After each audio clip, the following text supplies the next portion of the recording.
श्री शिवाय नमस्तुभ्यम। आज हम सुनेंगे मंगलवार के दिन पड़ने वाली त्रयोदशी भौम त्रयोदशी कही जाती है। आज सुनते हैं भौम त्रयोदशी व्रत कथा। सोनक ऋषि सूत जी से बोले, दया कर अब आप मंगल प्रदोष की कथा का वर्णन कीजिएगा। सूत जी बोले, अब मैं मंगल त्रयोदशी प्रदोष व्रत का विधि विधान कहता हूँ। मंगलवार का दिन व्याधियों का नाशक है।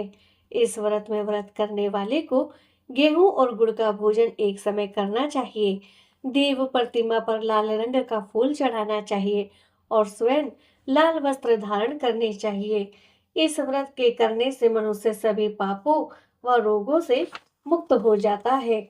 इसमें किसी प्रकार का कोई संशय नहीं है। अब मैं आपको उस बुढ़िया की कथा सुनाता हूँ जिसने ये व्रत किया वह मोक्ष को प्राप्त हुई। अत्यंत प्राचीन काल की घटना है। एक नगर में एक बुढ़िया रहते थे।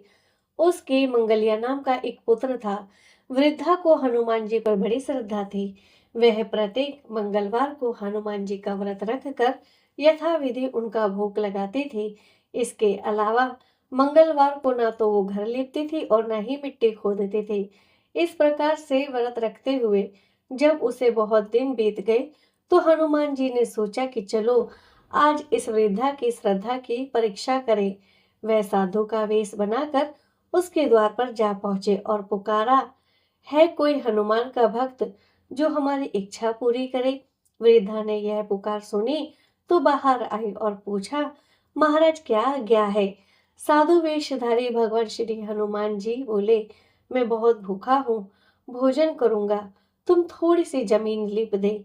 वृद्धा बड़ी दुविधा में पड़ गई। अंत में हाथ जोड़कर प्रार्थना की, हे महाराज, लीपने और मिट्टी खोदने के अतिरिक्त जो काम आप कहे वह मैं करने को तैयार हूँ।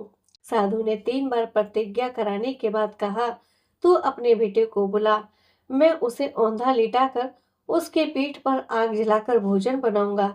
वृद्धा ने सुना तो उसके पैरों तले की धरती खिसक गई, मगर वह वचन दे चुके थे।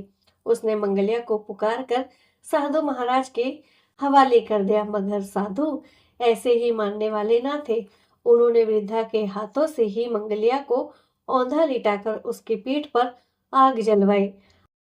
आग जलाकर दुखी मन से वृद्धा अपने घर के अंदर चली गई।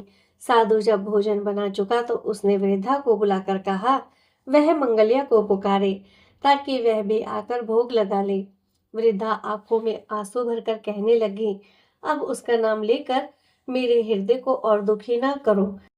लेकिन साधु महाराज ना माने तो वृद्धा को भोजन के लिए मंगलिया को पुकारना पड़ा। पुकारने की देर थी कि मंगलिया बाहर से हंसता हुआ घर में दौड़ा आया। मंगलिया को जीता जाता देखकर वृद्धा को सुखद आश्चर्य हुआ। वह साधु महाराज के चरणों में गिर पड़ी।